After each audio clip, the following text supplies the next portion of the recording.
Alhamdulillah alladzi anzala ala 'abdihil kitaba wa lam yaj'al lahu 'iwaja. Asyhadu an la ilaha illallah wahdahu la syarika lah wa asyhadu anna Muhammadan 'abduhu wa rasuluhu alladzi la nabiyya ba'da. Allahumma salli wa sallim wa barik ala hadzal nabiyil karim wa ala alihi wa ashabihi adh-dhahirin wa ala man tabi'ahum bi ihsanin ila yaumiddin, amma ba'd. Fa ya ibadallah, usikum wa iyaya bittaqwallahi wa ta'atihi faqad fazal muttaqun. Faqala Allah tabaraka wa ta'ala fi kitabihil karim wa huwa asdaqul qailin, ya ayyuhalladzina amanu taqullaha haqqa tuqatih wa la tamutunna illa wa antum muslimun. Wa qala Rasulullah sallallahu alaihi wasallam wa huwa shadiqul masduq, ittaqillaha haitsu ma kunta wa atbi'is sayyi'atal hasanah tamhuha wa khaliqin nasa bi khuluqin hasanin. Ma'asyiral muslimin, sidang Jumat rahimakumullah.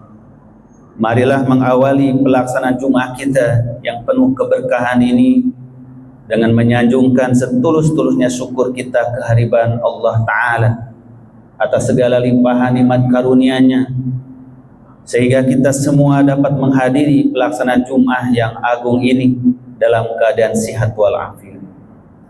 Demikian pula salawat serta salam semoga tetap tercurahkan kepada panutan alam, uswah dan qudwah kita semua, suri teladan kita, Nabi tercinta Nabi Muhammad sallallahu alaihi wasallam beserta keluarga, kerabat beliau, para sahabatnya dan umatnya yang setia hingga di akhir zaman. Semoga Allah golongkan kita semua di antara umat-umat pengikut jejak sunnah beliau. Mari kita jadikan Jumat ini sebagai sarana, wasilah untuk senantiasa kita menjaga kesegaran iman kita, memupuknya dengan ilmu dan amal saleh, yang itu semua merupakan sarana untuk kita meraih martabat ketakwaan dalam pandangan Allah Azza wa Jalla. Sidang Jumat rahimakumullah, salah satu ayat yang insya Allah sudah sama-sama kita sering mendengar dari para ulama, para mubalik, para penceramah, yang menerangkan tentang di antara tujuan penciptaan hidup dan mati dari makhluk Allah Subhanahu wa taala, terutama kita sebagai manusia. Allah firmankan, alladzi khalaqal mauta wal hayata liyabluwakum ayyukum ahsanu amala wa huwal azizul ghafur. Dialah yang telah menciptakan mati dan kehidupan, liyabluwakum ayyukum ahsanu amala, untuk menguji kamu semua siapakah di antara kamu yang paling baik amalnya, paling ahsan, paling berkualitas. Dan Dia Maha Perkasa lagi Maha Pengampun. Allah tabaraka wa taala yang Maha tahu menciptakan hidup dan mati yang dengannya kita manusia sebagai manusia hadir di muka bumi ini. Dengan waktu hidup yang singkat, tidaklah mungkin manusia mampu berkarya yang banyak. Tetapi manusia diperintahkan oleh Allah untuk mampu berkarya yang terbaik. Maka yang dipinta oleh Allah tabaraka wa taala dari kita sebagai manusia adalah amal-amal yang terbaik yang kita mampu lakukan, bukan amal-amal yang terbanyak. Karena sebanyak apapun amal yang kita lakukan, tetaplah amat sedikit dibanding dengan kehidupan kita yang kekal abadi di akhirat nanti. Sehingga Rasulullah mengingatkan, lan yudkhila ahadakum amaluhul jannah. Seorang di antara kamu, kata Rasulullah, tidak akan pernah sanggup masuk surga dengan amal-amal. Jadi banyaknya amal tidak bisa menjadi jaminan seseorang bisa menebus surga Allah. Kenapa? Karena sebanyak-banyak amal manusia, seandainya pun dia hidup di dunia 1000 tahun beramal kebajikan, itu tidak ada apa-apanya dibanding dengan abadinya hidup di akhirat. Inna yauman inda rabbika ka'alfi sanatin mimma ta'udun. Satu hari di sisi Tuhanmu di yaumil akhirat nanti, seandainya mau diibaratkan lamanya di dunia itu 1000 tahun.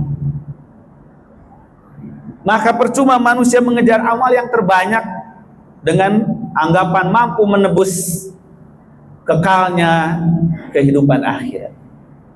Maka sahabat bertanya kepada Rasulullah, wala anta ya Rasulullah, kalau begitu engkau pun tidak bisa masuk surga dengan amal-amalmu. Maka Rasulullah mengatakan, la wala ana illa ayyataghammadani Allah bifadlin wa rahmatin. Aku pun tidak akan masuk surga dengan amal-amalku, tetapi yang menyebabkan aku masuk surga adalah karena amalku oleh Allah dilipat gandakan, dijadikan rahmat dan karunia. Dengan amal sedikit itu maka menjadi pahala yang tidak terhingga. Sidang Jumat rahimakumullah, maka meraih amal yang berkualitas, yang dengan kesedikitannya, yang dengan sebentarnya kita hidup di dunia mampu menjadi bekal hidup kita yang abadi di yaumil akhirat, itulah yang sangat penting, dan itulah yang selalu diajarkan oleh Al-Quranul Karim, sunnah-sunnah Nabi, dan nasihat para ulama. Di dalam Al-Quranul Karim ada 3 persyaratan seseorang mukmin untuk meraih amal yang paling berkualitas dalam pandangan Allah Ta'ala. Amal yang paling utama, yang dengan kesederhanaannya, dengan sedikitnya dia mampu meraih pahala yang tidak ada batasan. Yang pertama Al-Quran mengisyaratkan adalah keikhlasan dalam amal. Jadi ahsanu amala ay ahsanuhum amala, akhlasuhum amala. Amal yang terbaik adalah siapa yang paling ikhlas di dalam melakukannya. Semakin tinggi nilai keikhlasan suatu amal, maka semakin besar fadilah dan rahmat dari amal tersebut. Tapi semakin hampa dari keikhlasan suatu amal, makin kosong pula nilai fadilah dan nilai rahmat dari amal tersebut, sebesar apapun. Dan ikhlas yang dimaksud di dalam kitabullah dan sunnah Rasul maknanya 2. Pertama adalah ikhlas bermakna kemurnian akidah, yaitu mengesahkan, mentauhidkan Allah. Apapun yang dilakukan dasarnya adalah kemurnian tauhid, tidak menyekutukan dengan apapun, tidak dengan Tuhan yang lain, tidak dengan berhala, tidak dengan jabatan, tidak dengan popularitas, tapi semata-mata murni ketauhidan kepada Allah, iman kepada Allah. Ini disebut dengan al-ikhlasul akbar, ikhlas terbesar.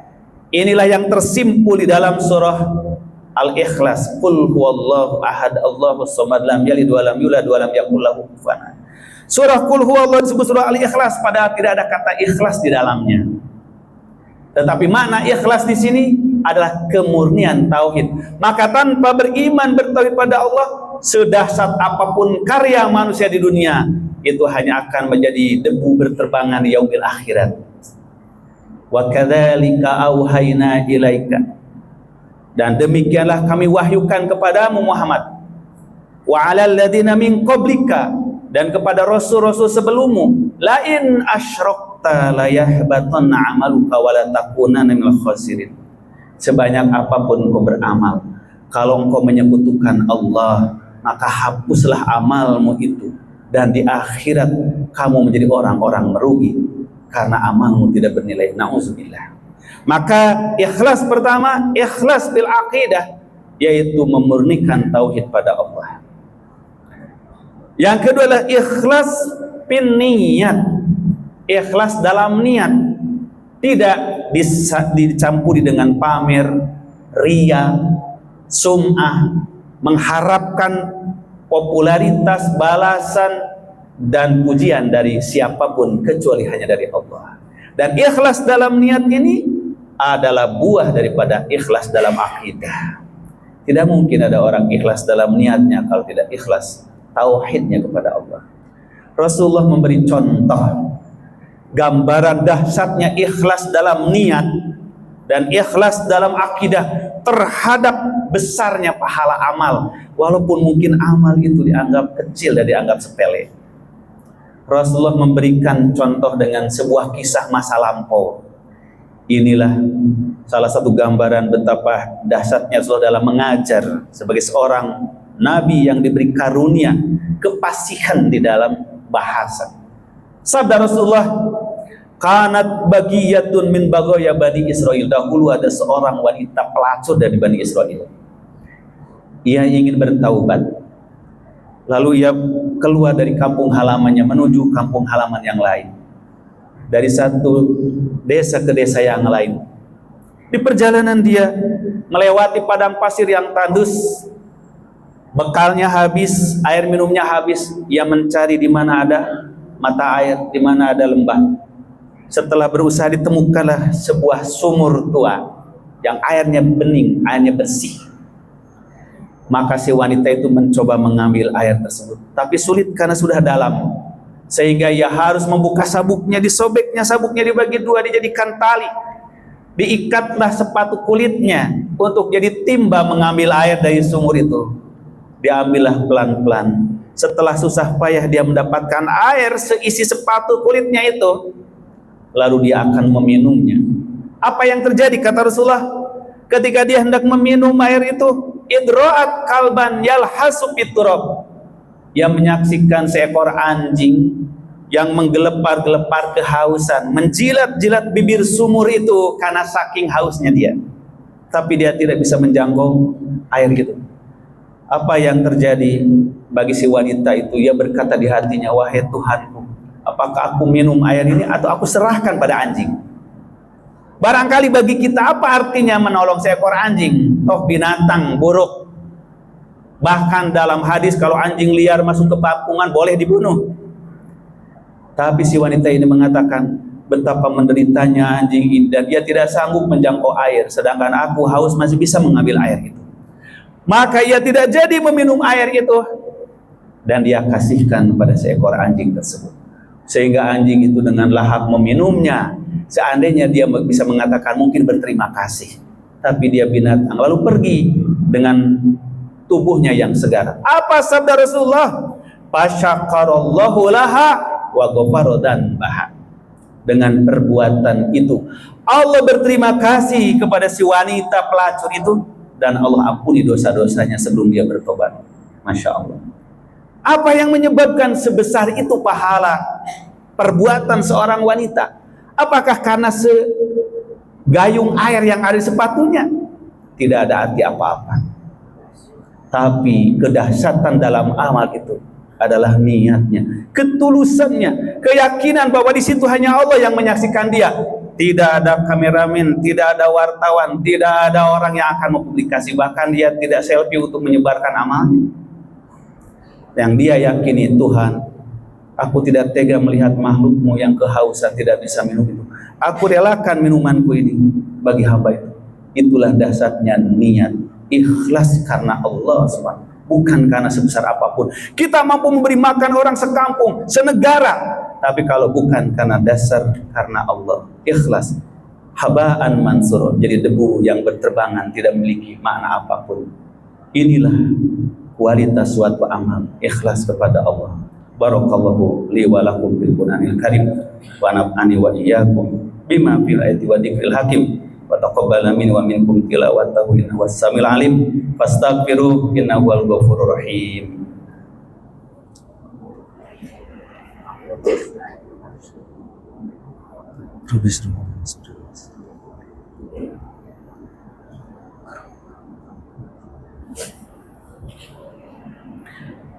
Alhamdulillahi rabbil alamin wa bihi nasta'inu ala umuri dunya waddin. Asyhadu an la ilaha illallah wahdahu la syarikalah wa asyhadu anna Muhammadan abduhu wa rasuluh. Allahumma shalli ala Muhammad wa ala ali Muhammad kama shallaita ala ali Ibrahim wa barik ala Muhammad wa ala ali Muhammad kama barakta ala ali Ibrahim innaka Hamidum Majid. Ma'asyiral muslimin sidang Jumat rahimakumullah. Ini yang pertama, Syarat dari suatu amal berkualitas dalam pandangan Allah, yang utama dan pertama adalah ketauhidan dan niat yang tulus karena Allah. Yang kedua adalah seberapa komitmen seorang hamba agar amalnya itu betul-betul menteladani Rasulullah. Laqad kana lakum fi Rasulillahi uswatun hasanah. Maka amal yang sedikit tetapi menteladani, meniru, menguswah Rasulullah jauh lebih besar pahalanya dibanding seorang banyak beramal tapi tidak tahu apakah ini mengikuti sunnah atau tidak. Maka kata Abdullah bin Mas'ud, sedikit amal yang aku lakukan lebih aku cintai ketika aku tahu itu benar-benar disyariatkan oleh Allah dan Rasul, daripada aku banyak beramal yang aku tidak tahu apakah itu sesuai dengan perintah Allah dan Rasul. Yang ketiga, kualitas amal di sisi Allah lah ditentukan seberapa besar amal itu merubah tabiat karakter dari seseorang yang melakukan. Dari buruk menjadi baik, dari bakhil menjadi dermawan, dari pemarah menjadi pemaaf, dari tidak toleran menjadi toleran, dari pembenci menjadi pecinta, dan memberi manfaat. Maka semakin besar amal memberi manfaat, itulah semakin besar pahala insyaallah. Maka ketika baginda Nabi ditanya, ya Rasulullah, ayun nasi ahabu wa khairun indallah, macam apakah orang yang paling dicintai dan paling baik di sisi Allah? Maka Rasul mengatakan, khairukum wa ahabukum indallah anfa'ukum linnas. Yang terbaik di antara kalian, yang paling cintai Allah, yang paling memberi manfaat kepada manusia. Tentu saja sebelum manfaat pada manusia, manfaat pada diri sendiri. Maka apapun yang dilakukan seorang hamba, merubah dirinya, merubah lingkungannya, merubah masyarakatnya kepada yang lebih baik, itulah tanda daripada amal berkualitas. Semoga Allah tabaraka wa ta'ala membimbing kita semua, menuntun kita semua, memberikan taufik hidayah kepada diri kita, keluarga kita, umat bangsa kita menjadi hamba-hamba yang berkualitas amalnya dalam pandangan Allah subhanahu wa ta'ala. Amin ya rabbal alamin. Allahumma ighfir lil muslimina wal muslimat wal mu'minina wal mu'minat al ahya'i minhum wal amwat innaka sami'un qaribun mujibud da'wat wa ya qadiyal hajat. Allahumma ighfir lana wa li walidayna wa li ikhwanina alladziina sabaquna bil iman wa la taj'al fi qulubina ghillan lil ladzina amanu rabbana innaka ra'ufur rahim. Rabbana taqabbal minna innaka antas samiul alim wa tub 'alaina innaka antat tawwabur rahim. Rabbana atina fid dunya hasanah wa fil akhirati hasanah wa qina adzaban nar. Subhana rabbika rabbil izzati amma yasifun wa salamun mursalin walhamdulillahi rabbil alamin. Aqimus shalah. Allah